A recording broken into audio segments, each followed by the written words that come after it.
안녕하세요. 바이블 처치를 섬기고 있는 홍수미 목사입니다. 오늘은 룻기 4장 7절부터 12절의 말씀을 통해 책임지는 사랑에 축복이 임합니다 라는 제목으로 하나님의 말씀을 나누겠습니다.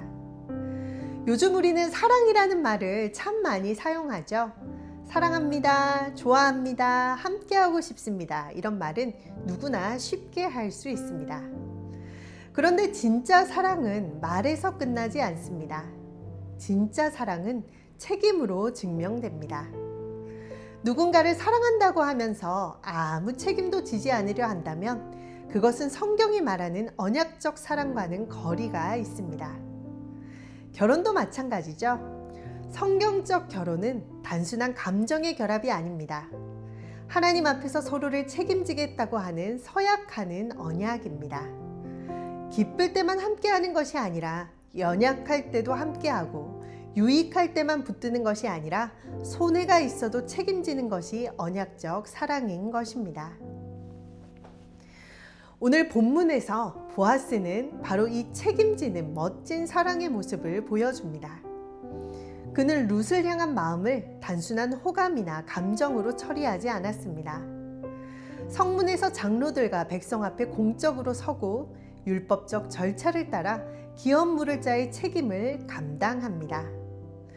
여기서 우리는 보아스의 사랑이 단순한 감정이 아니라 언약과 책임이 결합된 신실한 순종이었다는 것을 보게 됩니다. 룻기 4장 7절의 말씀입니다. 옛적 이스라엘 중에는 모든 것을 무르거나 교환하는 일을 확정하기 위하여 사람이 그의 신을 벗어 그의 이웃에게 주더니 이것이 이스라엘 중에 증명하는 전례가 된지라. 그리고 9절과 10절에서 보아스는 장로들과 백성 앞에서 자신이 엘리멜렉과 기럯과 말론에게 있던 모든 것을 나오미의 손에서 샀고 또한 말론의 아내 모압 여인 룻을 아내로 맞이하여 죽은 자의 이름을 그의 기업 위에 세우겠다고 선언합니다. 이어서 백성들과 장로들은 보아스와 룻을 축복하며 말합니다. 여호와께서 내 집에 들어가는 여인으로 이스라엘의 집을 세운 라헬과 레아 두 사람과 같게 하시고 너의 집이 다말이 유다에게서 낳아준 베레스의 집과 같게 하시기를 원하노라. 본문을 통해 우리가 알 수 있는 것은 첫째로 책임지는 사랑은 공적인 언약으로 확증된다는 것입니다. 룻기 4장 7절에 나오는 신을 벗어서 상대에게 주는 행위는 당시 이스라엘에서 거래나 권리 이전을 확증하는 상징적인 행동이었습니다. 오늘날로 말하면 계약서에 도장을 찍거나 증인 앞에서 서명하는 것과 비슷한 공적 행위입니다. 이것은 단순한 개인적 감정의 문제가 아니라 공동체 앞에서 책임을 확정하는 일이었습니다. 보아스는 룻을 향한 마음을 비밀스럽고 사적인 감정으로만 남겨두지 않았습니다. 그는 장로들과 백성 앞에서 분명하게 책임을 선언합니다. 이것이 바로 성경적인 사랑인 것입니다. 사랑은 감정으로 시작될 수 있지만 언약 안에서 책임으로 세워져야 합니다. 결혼도 그렇죠. 결혼은 서로 마음이 맞아서 함께 사는 정도가 아니라 하나님 앞에서, 공동체 앞에서 서로의 삶을 책임지겠다고 서약하는 언약인 것입니다. 그래서 결혼은 가볍게 소비되는 관계가 아니라 하나님 앞에서 세워지는 거룩한 약속입니다. 둘째로 알 수 있는 것은 보아스의 결단은 사랑과 책임이 결합된 언약의 순종이었다는 것입니다. 보아스가 한 일은 단지 룻과 결혼하는 일이 아니었습니다. 그는 죽은 자의 기업을 세우는 일까지 감당했습니다. 룻기 4장 10절에 보면 보아스는 룻을 아내로 맞이하여 죽은 자의 이름을 그의 기업 위에 세워 그의 이름이 끊어지지 아니하게 하겠다고 말합니다. 당시 이스라엘에서 이름과 기업은 단순한 재산의 문제가 아니었습니다. 하나님이 언약 백성에게 주신 땅, 가문, 후손, 기업의 문제였습니다. 보아스는 자신의 가문의 이익만 계산하지 않고 끊어질 위기에 놓인 엘리멜렉의 가문과 나오미의 텅 빈 인생과 또 룻의 미래를 책임지는 위대한 결정을 합니다. 이것이 바로 언약적 사랑인 것입니다. 사랑한다고 말만 하는 것이 아니라 그 사람의 아픔과 미래와 이름까지 함께 짊어지는 책임이었던 것입니다. 그리고 이 보아스의 모습은 장차 오실 예수 그리스도의 사랑을 바라보게 합니다. 보아스는 자신의 유익만 구하지 않고 잃어버린 자를 회복시키기 위해 책임을 감당한 예수님의 모습을 보여줍니다. 예수님 또한 우리를 말로만 사랑하진 않으셨죠.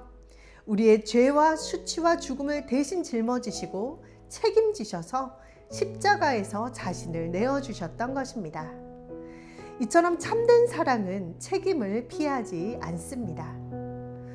셋째로 알 수 있는 것은 책임지는 사랑 위에 하나님의 축복이 임한다는 것입니다. 보아스가 책임지는 선택을 했을 때 공동체는 그와 룻을 축복합니다. 백성과 장로들은 룻이 라헬과 레아처럼 이스라엘의 집을 세우는 여인이 되기를 축복합니다. 라헬과 레아는 야곱의 아내들로서 이스라엘 12지파의 기초가 된 인물들입니다. 이 축복은 룻이 하나님의 백성 안에서 풍성한 생명과 또 후손의 복을 누리기를 원하는 언약의 축복이었던 것입니다. 그리고 보아스의 집이 베레스의 집과 같이 되기를 축복합니다. 베레스는 유다와 다말 사이에 태어난 인물이죠. 이 언급은 룻기 안에서 매우 깊은 의미를 갖습니다. 다말의 이야기도 끊어질 위기에 놓인 가문의 계보와 관련이 있었습니다. 그런데 하나님은 인간의 이 복잡한 역사 속에서도 자신의 구속의 계보를 이어가셨습니다. 룻과 보아스를 향한 공동체의 축복은 한 가정의 번성을 구하는 것을 넘어 하나님의 구속 역사가 계속하여 이어지기를 구하는 축복이었던 것입니다. 그리고 실제로 하나님은 그 축복을 이루십니다. 룻과 보아스의 가정에서 오벳이 태어나고 오벳은 이새의 아버지가 되고 이새에게서 다윗이 나오고 다윗의 계보를 통해 예수 그리스도께서 오시는 것입니다. 사랑하는 여러분, 오늘 본문은 우리에게 묻습니다. 나는 책임지는 사랑을 하고 있는가? 나는 언약의 복만 원하고 언약의 책임은 피하고 있지는 않은가? 신앙도 마찬가지입니다. 우리는 하나님의 은혜는 받고 싶어 합니다. 축복도 받고 싶고 인도하심도 받고 싶습니다. 그러나 하나님 앞에서 책임져야 할 일이 생기면 뒤로 물러설 때가 있습니다. 섬김의 책임, 가정의 책임, 교회의 책임, 관계의 책임, 말씀에 순종해야 될 책임 앞에서 계산할 때가 있습니다. 그러나 보아스는 계산보다 책임을 선택했습니다. 유익보다 신실함을 선택했습니다. 그리고 하나님은 그 책임지는 사랑 위에 놀라운 축복을 부어주십니다. 오늘 우리의 적용은 이것입니다. 첫째, 사랑을 말로만 하지 말고 책임으로 살아내십시오. 둘째, 결혼과 가정과 관계를 감정이 아니라 하나님 앞에 언약으로 바라보십시오. 셋째, 하나님이 맡기신 책임 앞에서 손해를 두려워하지 말고 신실하게 순종하십시오. 넷째, 내 작은 책임 있는 선택이 하나님의 큰 구속 역사 안에서 쓰임받을 수 있음을 믿으십시오. 하나님은 책임지는 사랑을 귀하게 보십니다. 보아스의 신실한 결단을 통하여 룻과 나오미의 미래가 열리고 다윗의 계보가 이어져 결국 예수 그리스도의 역사로 이어졌듯이 오늘 우리의 책임 있는 순종도 하나님의 손에 붙들리게 되면 누군가를 살리는 은혜의 통로가 될 수 있는 것입니다. 오늘 우리가 말로만 사랑하는 사람이 아니라 하나님 앞에서 책임지는 사랑으로 나아가는 믿음의 사람들이 되시길 축원합니다.